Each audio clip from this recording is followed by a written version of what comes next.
Une fois que SPSS a généré l'output, nous pouvons commencer notre analyse et interprétation.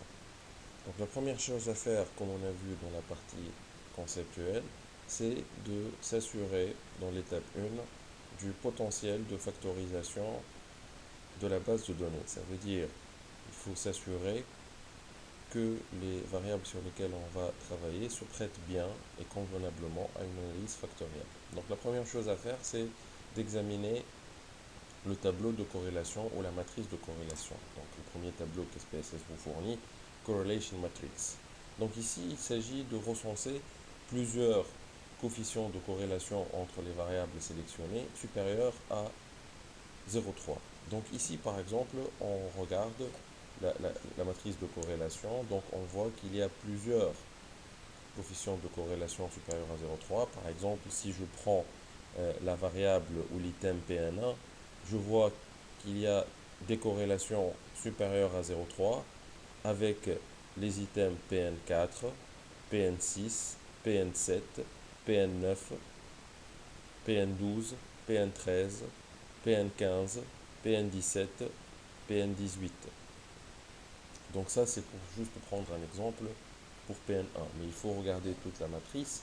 Et ici, on voit qu'il y a plusieurs coefficients de corrélation supérieurs à 0,3, ce qui est une bonne chose. Donc on peut poursuivre l'analyse. Donc on passe par la suite au tableau suivant qui est fourni par SPSS, qui est le tableau KMO and Bartlett's test. Donc on va regarder la valeur du test KMO. Donc ici, dans notre cas, c'est 0,874.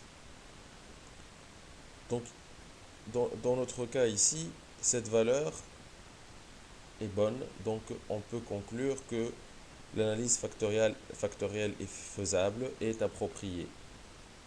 Donc il faut aussi regarder la valeur du test de Bartlett, ça veut dire la significativité. Donc ici, le test est très significatif.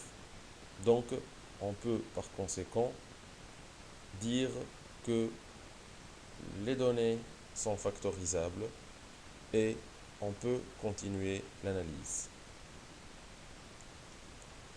Donc une fois qu'on s'est assuré sur le potentiel de factorisation des données, nous devons décider et déterminer le nombre de facteurs à extraire. Parce qu'il ne faut pas oublier que l'analyse factorielle est une technique qui nous permet de résumer l'information sans la perdre. Ça veut dire de réduire un grand volume d'informations en un volume plus restreint pour faciliter l'analyse plus tard si on veut par exemple mener une régression ou une analyse en équation structurelle, etc. Donc l'étape 2 consiste à déterminer le nombre de facteurs qu'on veut retenir. C'est pour cela qu'il faut examiner le tableau Total Variance Explained, la variance totale expliquée. En examinant la deuxième colonne du tableau, total, voilà, nous observons que les quatre premières composantes, composantes 1, 2, 3 et 4, ont des eigenvalues, ça veut dire des valeurs propres, supérieures à 1. Donc ici on a 6,25, 3,396, 1,223 et 1,158. Donc ces valeurs-là sont supérieures à 1. Et si on regarde la troisième colonne cumulative, ça veut dire le pourcentage cumulé, on voit que ces quatre composantes cumulent à elles seules 60,13% de la variance totale. Donc ici, si je me limite seulement à ce tableau-là, on a affaire à quatre composantes. Mais on ne peut pas s'arrêter à ce niveau-là. Pour déterminer le nombre de facteurs, il faut faire d'autres analyses supplémentaires. C'est pour cela que je regarde le graphique suivant fourni par SPSS Scriplot, qu'on peut traduire en français test de coude. Donc ici, on s'intéresse à la forme de coude. C'est-à-dire qu'il y a un point de coupure. Ici, il faut retenir les facteurs ou les points qui se situent avant le changement de courbe ou de trajectoire. Ça veut dire un et 2 facteurs.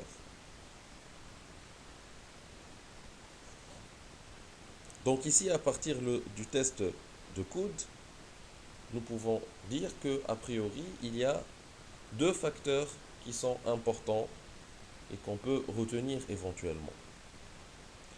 Examinons maintenant le tableau Component Matrix qu'on retrouve juste après le graphique du test de Coode. Ce tableau présente les poids des variables avant rotation. Donc ce qu'on appelle loading en anglais. Poids des variables, c'est-à-dire le poids que constituent les variables ou les items dans chaque facteur extrait. Et nous avons vu que dans le tableau de la variance totale expliquée, donc SPSS nous propose 4 facteurs. Donc nous n'avons pas encore décidé du nombre de facteurs à retenir. Il nous faut appliquer plusieurs tests. Donc le poids des variables indique le degré de correspondance entre la variable et le facteur. Plus le poids est élevé, plus la variable est représentative du facteur. Donc notre tableau, il montre que les 2 premières composantes ont des items qui ont des poids importants supérieurs à 0,4. Donc on voit ici que la majorité des items, pour ne pas dire tous, ont des loadings ou des poids importants supérieurs à 0,4. Ce qui peut nous confirmer qu'il serait convenable d'extraire 2 facteurs seulement. Mais avant de prendre une décision finale sur le nombre de facteurs à retenir, il faut jeter un coup d'œil sur le tableau de rotation des facteurs, à savoir le tableau Pattern Matrix.